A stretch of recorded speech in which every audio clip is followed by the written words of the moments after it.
Hello दोस्तों, स्वागत है हमारे और आपके यूट्यूब चैनल राहुल बायो में। और आज हम पढ़ने वाले हैं एक बहुत ही इम्पोर्टेंट टॉपिक, जिस टॉपिक का नाम है बीज निर्माण की प्रक्रिया। यानी कि आज हम पढ़ने वाले हैं कि परागण का क्रिया हो जाने के बाद किस प्रकार से फल बनता है, किस प्रकार से बीज बनता है। ठीक है, तो इसके पहले वाले वीडियो में हमने देखा था, ये देखा कि स्वपरागण जो है परागण के किसे कहते हैं। ठीक है ना, उसमें हम लोग देखे थे परपरागण किसे कहते हैं। उसके बाद में स्वपरागण को देखे थे, फिर हम लोग परागण को देखे थे। तो ये सारा टॉपिक जो है इसके पहले वाले हम लोग वीडियो में डिस्कस कर चुके हैं। अब हम क्या करने वाले हैं, अब हम पढ़ने वाले हैं कि बीज निर्माण का प्रक्रिया, यानी किस प्रकार से जो है बीज का निर्माण होता है। ठीक है, तो बीज के निर्माण से पहले हम लोग अभी क्या करेंगे, हम लोग अभी पढ़ेंगे परागकण के बारे में। परागकण होता कैसा है, तो परागकण क्या है। परागकण जो है पुकेसर के पराग कोश में बनता है। इसके पहले वाले वीडियो हमने देखा था। उसके बाद में परागकण क्या होता है, परागकण छोटा छोटा होता है, काफी सूक्ष्म होता है, सूक्ष्म कण की तरह होता है परागकण।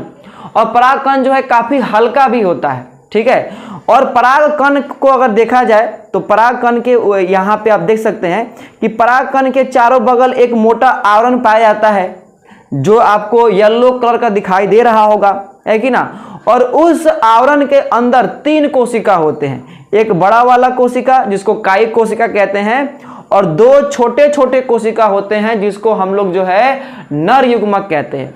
तो यहाँ पे आपको याद रखना है कि परागकण के अंदर जो क्या होता है कि पुष्प का जो है नर युग्मक जो है देखने को मिलता है। और नर युग्मक की संख्या कितनी होती है, 2 होती है। परागकण नर युग्मक नहीं है, परागकण के अंदर नर युग्मक होता है। ठीक है, तो ये था हम लोग का परागकण। आप देख सकते हैं यहाँ पे नर युग्मक लिखा हुआ है। चलिए, तो ये तो हो गया। अब आइए देखते हैं कि जब क्रिया हो जाता है परागण का, तो उसके बाद होता क्या है। देखिए, सबसे पहले क्या होगा, सबसे पहले परागकण आके कहां पे लैंड करेगा, परागकण आके जो है वर्तिकाग्र पे पहुंचेगा। बताए थे स्त्री केसर क्या बोलते हैं, जब परागकोश से परागकण निकल के स्त्री केसर के वर्तिकाग्र पे पहुंचता है, तो इस पूरे प्रक्रिया को हम लोग परागण कहते हैं।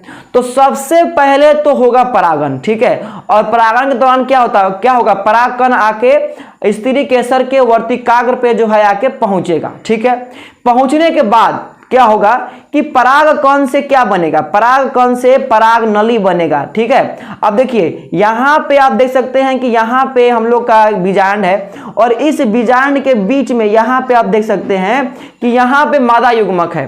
जब तक इस मादा युग्मक से ये नर युग्मक नहीं मिलेगा, तब तक जो है फल और बीज जो है नहीं बन पाएगा। ठीक है ना, तो यहाँ पे अब क्या होगा, एक सेकेंड, यहाँ पे हमने बताया कि परागकण में जो नर युग्मक है, ये यहाँ पे क्या बोलते हैं कि जो बीजांड है उसके बीच में यहाँ पे जो नर युग्मक है, जब तक उससे आके नहीं मिल पाएगा तब तक जो है क्रिया जो है तब तक फल नहीं बन पाएगा, बीज नहीं बन पाएगा।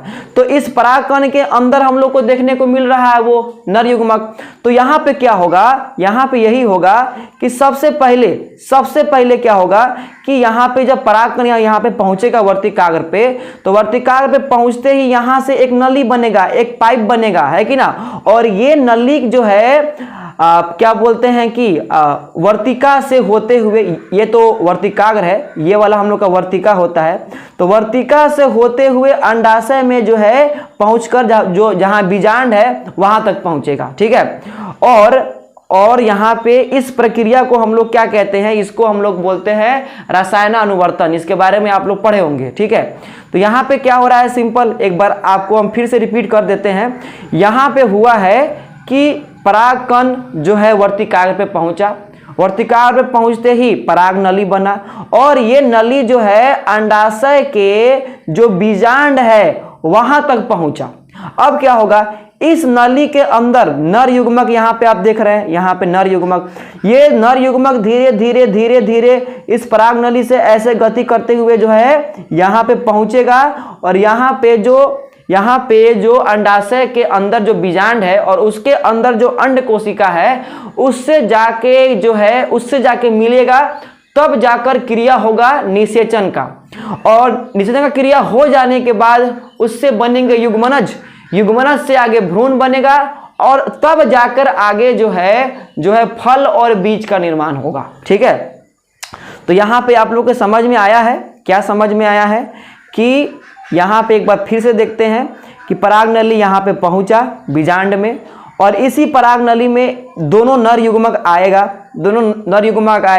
एक नर युग्मक जो है अंड कोशिका से मिलेगा, वहां पे हो जाएगा निषेचन, और एक नर युग्मक जो यहाँ पे आप देख रहे हैं दो केंद्रक है उससे जाके मिलेगा। ठीक है, तो इस प्रकार से देखा जाए तो इस बीजांड में 2 बार हुआ है निषेचन। इस बीजांड में क्या हुआ है, इस बीजांड में 2 बार हुआ है निषेचन।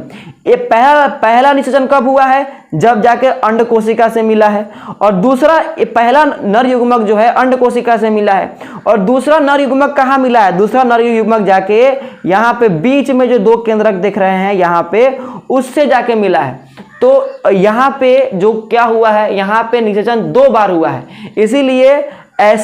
इसीलिए इसको हम लोग कहते हैं दोहरा निषेचन। ठीक है, तो दोहरा निषेचन में क्या होता है कि परागकण के अंदर जो नर युग्मक होते हैं वो एक नर युग्मक क्या होता है कि अंडाशय के अंदर जो बीजांड है और उसके अंदर जो अंड कोशिका है उससे जाके एक नर युग्मक मिलता है, पहला हो गया निषेचन। दूसरा नर युग्मक जो है यानी कि सबसे बीच में जो है 2 केंद्रक होता है उससे जाके वो मिलता है, तब जाके जो है वहां भी एक होता है निषेचन। तो यानी कि 2 बार हुआ है निषेचन। ठीक है, यहां तक कोई दिक्कत नहीं है। और निषेचन हो जाने के बाद क्या बनेगा, युग्मनज बनेगा। इससे क्या बनेगा, युग्मनज बनेगा। युग्मनज से आगे भ्रूण बनेगा और भ्रूण से आगे जो है क्या बोलते हैं कि वहां से बीज बनेगा और फिर अंडाशय जो है फल में हो जाएगा परिवर्तित। तो यहाँ पे आप एक बात और समझिए, चलिए यहाँ तक कोई दिक्कत नहीं है। अब यहाँ पे जो है निषेचन हो जाने के बाद क्या होगा, ये जो बीजांड है, ये जो आप देख रहे हैं, ये जो बीजांड है ये क्या होगा, ये आगे जाकर जो है बीज बनेगा। ये जो बीजांड अभी जो बनाए हैं ये आगे जाके बीज बनेगा। वहीं पे अगर बात किया जाए तो यहाँ पे आप देख सकते हैं कि और ये जो फूला हुआ जो भाग है, ये जो फूला हुआ भाग है जिसको हम लोग अंडाशय कह रहे हैं, ये अंडाशय क्या करेगा कि आगे जाके फल को बनाएगा। ठीक है, और इस प्रकार से अंडाशय से फल बनेगा और बीजांड से क्या बनेगा, बीजांड से बनेगा बीज। ठीक है, तो आपको याद रखना है कि अंडाशय निषेचन के हो जाने के बाद अंडाशय से जो है फल बनता है और बीजांड से क्या बनता है, बीज बनता है। और इस प्रकार से हमको फल प्राप्त हुआ और उस फल के अंदर बीज है कि ना। अब चाहे तो हम लोग उस फल को खाएंगे और बीज को कहीं फेंक देंगे। अब क्या होगा, बीज जो है मिट्टी के संपर्क में आएगा और वहां से वो बीज अंकुरित हो जाएगा और फिर वहां से वैसा ही एक नया पौधा जो है विकसित होगा या निकलेगा। ठीक है, एक बात आपको और याद रखना है कि जब प्रक्रिया हो जाता है निषेचन का, ठीक है, तो क्या होता है कि ये प्रक्रिया हो जाने के बाद जो भी पंखुड़ी है, पराग कोश है कि ना, जो भी बाह्य दल है, अब इस सब का कोई काम नहीं रहा। उन लोग का जो काम था वो लोग काम कर दिया। तो निषेचन होने के बाद ये फूल का जो भी शेष भाग है वो क्या होता है, वो झड़ जाता है और केवल जो है अंडाशय आगे जाके बचता है और वो अंडाशय जाके फल बनता है और बीजांड से क्या बनता है, बीजांड से बनता है बीज। ठीक है, तो आपको ये बात बिल्कुल याद रखना है और आपको जो है एक दो बार ट्राई कर लीजिएगा इस चित्र को बनाने का, क्योंकि एग्जाम में ये कई बार जो है पूछा गया है। ठीक है, और ये NCERT बुक से लिया गया जो है डायग्राम है। ठीक है, तो ये आप लोग इसका जो है प्रैक्टिस कर लीजिएगा और इसके साथ साथ जो है जो पुष्प का जो चित्र है वो भी आप बना लीजिएगा। पुष्प का भी चित्र जो है कई बार एग्जाम में पूछा जाता है। ठीक है, और या तो अगर आपको नहीं बनाने आता है तो हमारे YouTube चैनल पर जाके जो है आप देख सकते हैं कि वहाँ पे हम अपने हाथों से किस प्रकार से पुष्प का चित्र बना सकते हैं, उसको बना के वहाँ पे हम लोग क्या किए हैं, वहाँ पे भेजे हैं। ठीक है, चलिए ठीक है, तो यहाँ तक कोई दिक्कत नहीं है। चलिए बाबू आगे बढ़ते हैं। अब यहाँ पे दिया है, यहाँ पे क्या दिया है कि बीज निर्माण की प्रक्रिया के बारे में लिखा गया है। वही लिखा गया है जिसको हम देखे थे इसके पहले। क्या देखे थे कि वर्तिकाग्र पे क्या होता है, वर्तिकाग्र पे जो है परागकण आता है, उसको कहते हैं परागन। परागकण आने के बाद में परागकण से एक पतला नली बनता है जिसको हम लोग बोलते हैं पराग नली। वो पराग नली आगे कहाँ तक पहुँचता है, अंडाशय में जो बीजांड है वहां तक पहुँचता है कि ना। और उसी पराग नली में अब क्या होता है कि परागकण के अंदर जो दो नर युग्मक है वो जाता है बीजांड में, और ये जाके आगे जाके जो है अंड कोशिका से होता है निषेचित, और तब जाके जो है युग्मनज बनता है, भ्रूण बनता है, और बीजांड जो है आगे चल के बीज में हो जाएगा परिवर्तित, और अंडाशय जो है आगे जाकर फल में हो जाता है परिवर्तित। ठीक है, चलिए तो यही बात को यहाँ पे लिखा गया है कि परागन के क्रिया के बाद परागकण से एक नलिका विकसित होती है जो वर्तिका से होते हुए बीजांड तक पहुंचती है, जिसे पराग नली कहते हैं। ठीक है, ये बात सही है। यहाँ पे देखे थे हम लोग, यहाँ पे देखे थे कि परागन में क्रिया होने के बाद यहाँ पे ये वाला हम लोग का क्या बोलते हैं कि वर्तिका है, तो वर्तिका से होते हुए ये वाला भाग हम लोग का अंडाशय है, अंडाशय तक जो है ये पहुँचता है। ठीक है, चलिए फिर यहाँ पे लिखा गया है सेकेंड लाइन कि अंडाशय में नर युग्मक पराग कण और मादा युग्मक बीजांड आपस में निषेचित होकर युग्मनज का निर्माण करते हैं। यहाँ पे आप देख लीजिए, यहाँ पे 10th के हिसाब से हम परागकण लिखे हैं, लेकिन यहाँ पे याद रखिए कि यहाँ पे ये जो है यहाँ पे लिखा गया है ना कि एक सेकेंड यहाँ पे देख लेते हैं। देखिए यहाँ पे जो है नर युग्मक परागकण नहीं होगा, सिंपल यहाँ पे नर युग्मक जो है कर लीजिएगा, आप लोग इसको काट दीजिएगा। ठीक है, तो अंडाशय में नर युग्मक और मादा युग्मक है कि ना, मादा युग्मक जो है यहाँ पे अंड होगा, यहाँ पे बीजांड नहीं होगा, यहाँ पे अंड होगा। ठीक कर लीजिएगा इसको। तो यानी यहाँ पे क्या होगा, अंडाशय में नर युग्मक और मादा युग्मक आपस में निषेचित होकर युग्मनज का निर्माण करता है। ठीक है ना। अब किसे कहते हैं निषेचन, यहाँ पे आपको एग्जाम में आ सकता है।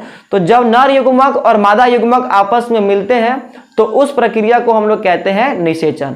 और पुष्प में कहाँ होता है निषेचन, तो पुष्प में होता है निषेचन कहाँ, अंडाशय में। ठीक है, फिर यहाँ पे आगे दिया गया है, इसको ठीक कर लीजिएगा, इसको काट लीजिएगा। ठीक है, चलिए फिर यहाँ पे दिया गया है कि युग्मनज में अनेक विभाजन होते हैं तथा बीज में भ्रूण विकसित होता है। यानी कि यहाँ पे जो बीजांड था है कि ना, उसमें उसमें पहले युग्मनज बनता है, युग्मनज से आगे भ्रूण बनता है, और भ्रूण बनने के बाद में जो है आगे उससे जो है बीज बनता है। ठीक है, आइए यहाँ पे देखते हैं, काफ़ी छोटा है लेकिन आप देख लीजिएगा।